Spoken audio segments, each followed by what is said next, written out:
Vous êtes sur RTL.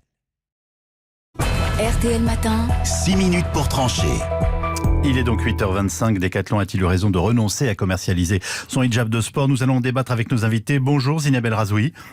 Bonjour Isabelle. Vous êtes journaliste et bonjour Abdallah Zekri. Bonjour. Président de l'Observatoire national contre l'islamophobie et délégué général du CFCM, Conseil français du culte musulman. Merci à l'un et à l'autre d'avoir accepté de débattre sur l'antenne d'RTL. Decathlon a donc fait machine arrière. L'enseigne a renoncé à commercialiser son hijab de sport. La firme l'a annoncé hier. Est-ce que c'était une décision raisonnable au vu de la polémique? Abdallah Zekri. Moi, je pense que c'est une décision qui n'est pas raisonnable. C'est pas courageux de leur part d'avoir rétrogradé. Je vais être très fort, vous me connaissez. Il y a eu une pression. Il a cédé à tous les racistes de tous bords.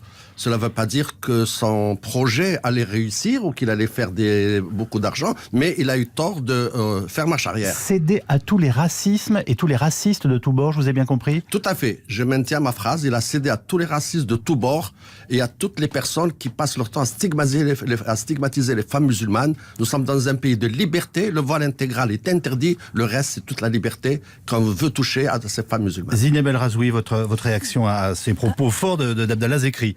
Alors vous voyez, les racistes dont parle Monsieur Zegri sont sans doute des gens comme moi, c'est-à-dire des progressistes nés dans la culture islamique qui souhaitent voir les femmes s'émanciper de cet accoutrement d'apartheid, c'est-à-dire cet habit qui veut les faire disparaître de l'espace public.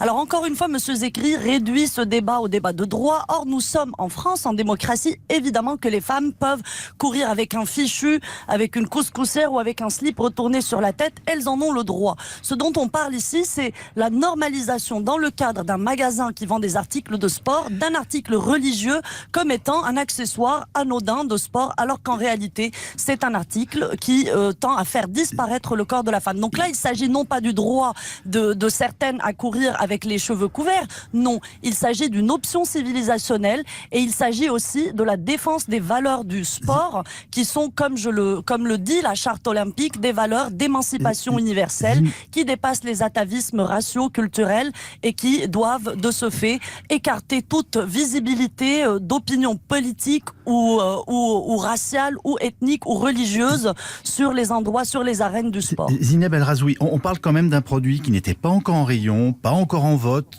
pas encore en vente, pas illégal, ça me semble quand même important de le rappeler, et qui a provoqué une forme d'hystérie. On est allé jusqu'aux insultes, il y a eu des menaces physiques sur les vendeurs de Decathlon qui n'avaient en fait rien demandé à personne. Vous comprenez aussi qu'on se dise, faut peut-être qu'il y ait un peu de tempérance. Alors, s'il y a eu des menaces physiques sur le personnel de Decathlon ou sur la firme, évidemment que c'est quelque chose d'extrêmement condamnable. Et les gens qui se sont portés coupables de ce type de comportement ne font pas honneur à la cause de l'universalisme et à la cause de l'égalité et des valeurs du sport que l'on essaye de promouvoir. Et contrairement à ce que dit Monsieur Zekri, porter le voile n'est pas une race. Il n'y a aucune race qui est née avec un foulard sur la tête. Au contraire, aujourd'hui, il y a un combat mené par les femmes musulmanes partout dans le monde, très courageusement, par les Iraniennes, par les Algériennes, par les Saoudiennes, pour s'émanciper de ce vêtement qui les recouvre, qui les couvre de noir et qui tout simplement les fait disparaître de l'espace public. Par ailleurs, ceux qui s'indignent aujourd'hui sur le fait que Decathlon recule sur cette décision, on ne les a pas entendus lorsque une bande d'illuminés a contraint Marks & Spencer à retirer un papier cul, pardon pour le mot, un PQ, un papier de toilette de la vente sous prétexte qu'ils y ont vu le nom d'Allah.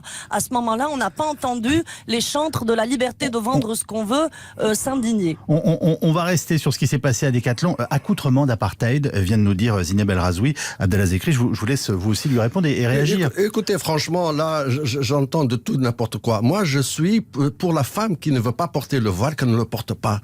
Je suis pour celle qui veut le porter, qu'elle le porte. Qu'on arrête de nous dire que c'est le père qui l'oblige, c'est le mari qui oblige, c'est le fils qui oblige.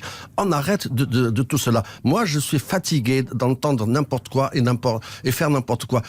Ces femmes-là sont libres. Si elles veulent porter le voile, qu'elles le portent. Si elles ne veulent pas le porter, je respecte celles qui ne le portent pas non plus. Vous savez, moi, je suis marié avec une catholique, je ne l'ai pas convertie à l'islam. Elle est libre. Donc c'est la liberté de chacun. Alors qu'on arrête de nous dire les pauvres. Je suis pour les femmes qui se battent en Iran, en Tunisie, en Algérie. Si elles veulent se battre pour ne pas porter le voile, je me battrai avec elles. Mais je me battrai aux côtés de celles qui veulent porter le voile. Qu'on arrête avec cela.